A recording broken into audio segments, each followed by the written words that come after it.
Hello friends, आज हम पाठ्य पुस्तक की उपयोगिता जानेंगे। यानी गणित पाठ्य पुस्तक की आवश्यकता तो हम जान चुके हैं। तो गणित पाठ्य पुस्तक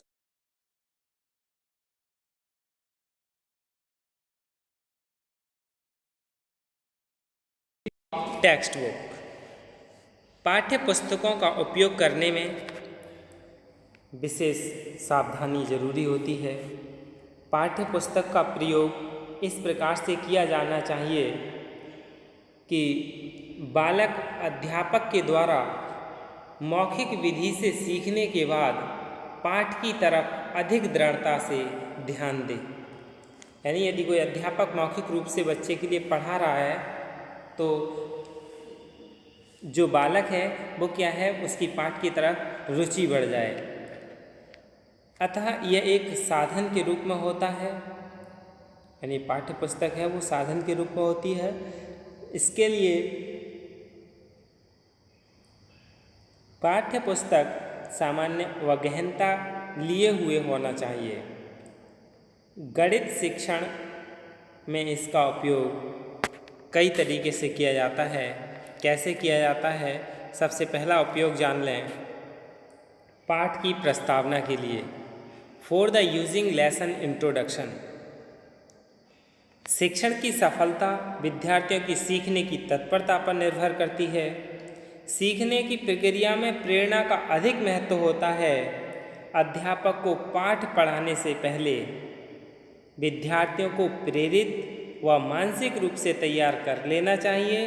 किसी भी पाठ को रुचिपूर्ण ढंग से प्रारंभ करना एक कठिनाई कार्य होता है। इसके लिए पाठ्य पुस्तक की आवश्यकता पड़ती है। अतः पाठ्य पुस्तक का उपयोग एक प्रभावशाली माध्यम की तरह किसी नवीन पाठ की प्रस्तावना के लिए किया जा सकता है। तरह स्वाध्याय के लिए, फॉर सेल्फ स्टडी। यानी अध्यापक व विद्यार्थी दोनों को स्वाध्याय के लिए भी पाठ्य पुस्तकों का प्रयोग करना होता है। इससे अध्यापक नवीन विधियों और नवीन पाठ्य सामग्री को अर्जित करके तथा उनको प्रयोग करके अपने विषय शिक्षण कार्य को और अधिक प्रभावशाली बना सकें। फिर है प्रयोगशाला में, इन द लेबोरेटरी। कभी कभी विद्यार्थियों को पुस्तक में दिए गए प्रयोग बिना अध्यापक की सहायता के पुस्तक के आधार पर ही करने को दिए जा सकते हैं। इससे उनमें आत्मविश्वास विकसित किया जा सकता है। फिर कक्षा कार्य तथा गृह कार्य के लिए, for the class and homework. अनुभवी अध्यापक लिखित पुस्तकों के प्रकरण यानी टॉपिक के अंत में उत्तम प्रकार के प्रश्नों के आधार पर ही विद्यार्थियों की उपलब्धि का मूल्यांकन करता है। इसके लिए वह इसी को आधार बनाकर कक्षा कार्यों को करता है तथा गृह कार्य भी देता है। तो कक्षा कार्य तथा गृह कार्य यदि आपने दिया है किसी बच्चे के लिए तो उसे नित्य प्रति चेक करना चाहिए। यदि ऐसा नहीं किया जाता है तो बच्चों में नीरसता आने लगती है कि देखा तो है ही नहीं, देखते तो है ही नहीं, क्या फ़ायदा करने से। इस तरीके की धारणा छात्र बना लेते हैं। अब है प्रश्न पत्रों के निर्माण के लिए, for the construction of question papers. पाठ्य पुस्तक से विद्यार्थियों के मानसिक व बौद्धिक स्तर का पता चलता है, जिससे अध्यापक पाठ्य पुस्तक में दिए गए उदाहरणों व प्रश्नों के आधार पर ही प्रश्न पत्रों का निर्माण करता है। फिर उदाहरणों व चित्रों के प्रयोग के लिए, फॉर यूजिंग द इलस्ट्रेशन। वैज्ञानिक रुचि के दैनिक जीवन में प्रयुक्त उदाहरण व चित्र तथा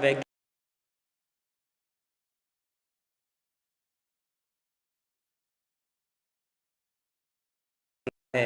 अध्यापक पाठ को समझाने के लिए चार्ट, मॉडल आदि सहायक सामग्री का प्रयोग करता है।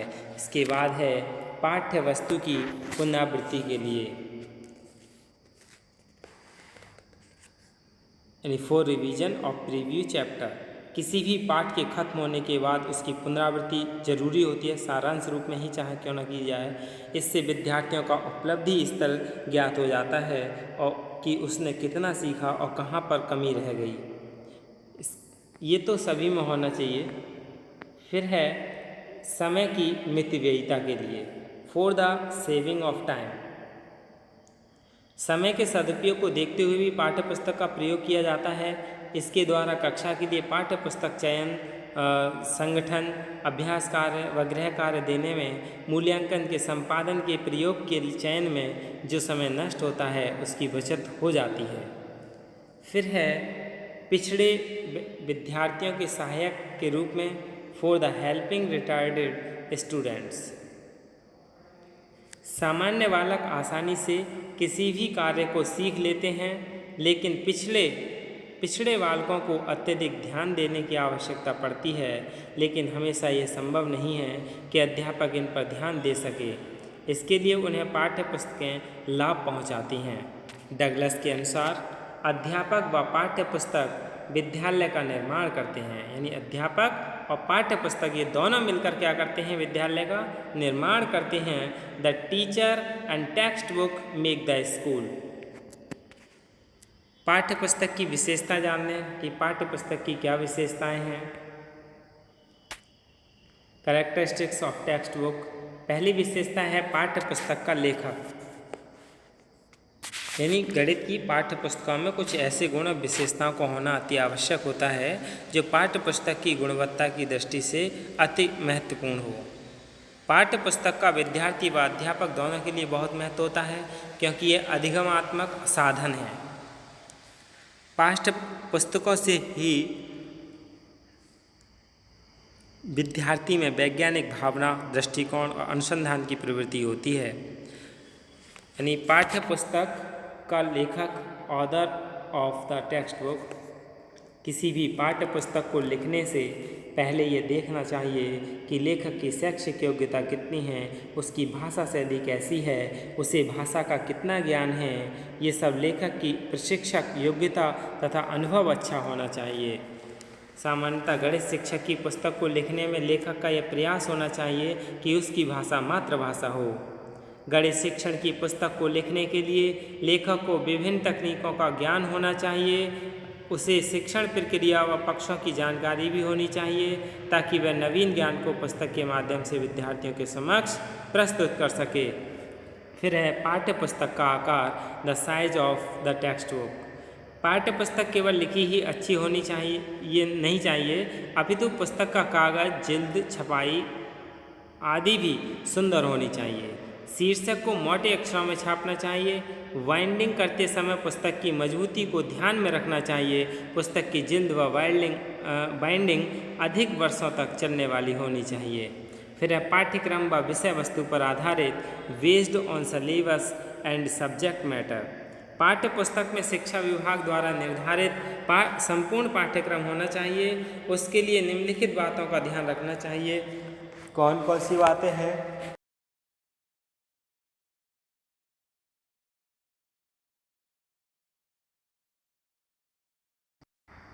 पाठ्य पुस्तक में प्रत्येक अध्याय की प्रारंभ में भूमिका व अंत में उसका सारांश होना जरूरी होता है। प्रत्येक पाठ के अंत में अभिन्यास कार्य यानी असाइनमेंट होना चाहिए। शीर्षक व उपशीर्षकों को मोटे व स्पष्ट अक्षरों में लिखा जाना चाहिए। पाठ्य पुस्तक विद्यार्थियों की आयु, कक्षा, बुद्धि के अनुकूल होना चाहिए। यह केवल व्याख्यात्मक पर ही आधारित नहीं होती, अपितु इसमें वैज्ञानिक अभिवृत्ति को भी शामिल करना चाहिए। तथ्यों व सिद्धांतों को स्पष्ट करने के लिए उचित उदाहरणों का प्रयोग करना चाहिए। प्रत्येक पाठ्य पुस्तक के आरंभ में विषय सूची अवश्य होनी चाहिए। पाठ्य पुस्तक का निर्माण करते समय सरल से जटिल सिद्धांत का प्रयोग में लाना चाहिए। गणित शिक्षण की पाठ्य पुस्तक में शिक्षण की आधुनिक व व्यावहारिक विधियों का प्रयोग करना चाहिए, जिससे बालक उसे पढ़कर अपने आगामी जीवन में उसका लाभ उठा सके। फिर है पाठ्य पुस्तक की भाषा, यानी पाठ्य पुस्तक की भाषा। एक उत्तम पाठ्य पुस्तक की भाषा विद्यार्थियों की आयु, मानसिक स्तर के अनुरूप होनी चाहिए। यानी पुस्तक की भाषा सरल, प्रभावपूर्ण व वैज्ञानिक हो, जिससे विद्यार्थी सरलतापूर्वक उसे समझ सकें। ऐसे वाक्य सरल, संक्षिप्त व प्रकट होने चाहिए। आवश्यकतानुसार पुस्तक में उदाहरणों का प्रयोग किया जाना चाहिए, लेकिन ये उदाहरण भी सरल भाषा में ही प्रयुक्त करने चाहिए। फिर है उत्तम एवं नवीन विधियों का चयन, यानी selection of the best and new teaching methods. पाठ्य पुस्तक में विद्यार्थियों तथा अध्यापकों के मार्गदर्शन के लिए गणित शिक्षण की आधुनिक व व्यावहारिक विधियों जैसे परियोजना विधि, प्रयोगशाला विधि, व्याख्यान प्रदर्शन विधि आदि पर बल देना चाहिए। फिर रेखाचित्र आदि का प्रयोग, यानी इसको एक तरह से सहायक सामग्री कहते हैं जो बालक के ज्ञान प्राप्ति में सहायक होती है। यह शिक्षण की एक आवश्यकता है। गणित की पुस्तक में भिन्न भिन्न उपकरणों, चित्रों, मॉडल, रेखाचित्रों आदि को आवश्यकतानुसार अवश्य प्रदर्शित करना चाहिए। ये स्पष्ट रूप से बने होने चाहिए तथा इनको पाठ में उपयुक्त स्थान पर छपवाना चाहिए। यदि संभव हो तो चित्र रंगीन होने चाहिए। इसके बाद है प्रश्नों के उत्तर, आंसर द क्वेश्चन। प्रश्नों के उत्तर यानी पाठ्य पुस्तक में उत्तर प्रश्नों के साथ न देकर अंत में देने चाहिए, या प्रत्येक पाठ के अंत में भी ये उत्तर दिए जा सकते हैं, लेकिन ये उत्तर शुद्ध रूप में होने चाहिए।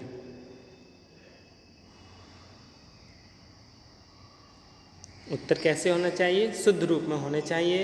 इसके अलावा पाठ्य पुस्तक में और भी विशेषताएं हैं, जैसे पाठ्य पुस्तक के अंत में तालिकाएं एवं आवश्यकताएं, सूचनाएं दी जानी चाहिए।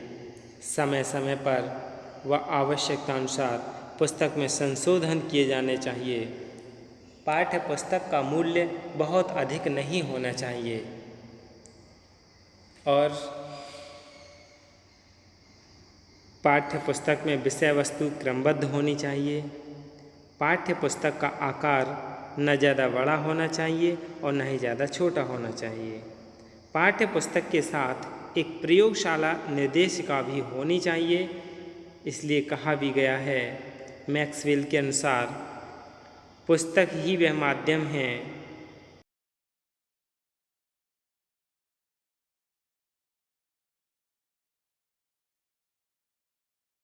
through which the teacher presents a subject to the class, यानी मैक्सवेल। ये मैक्सवेल ने कहा था। यही क्या है पाठ्य वस्तु की उपयोगिता और विशेषताएं हैं। धन्यवाद।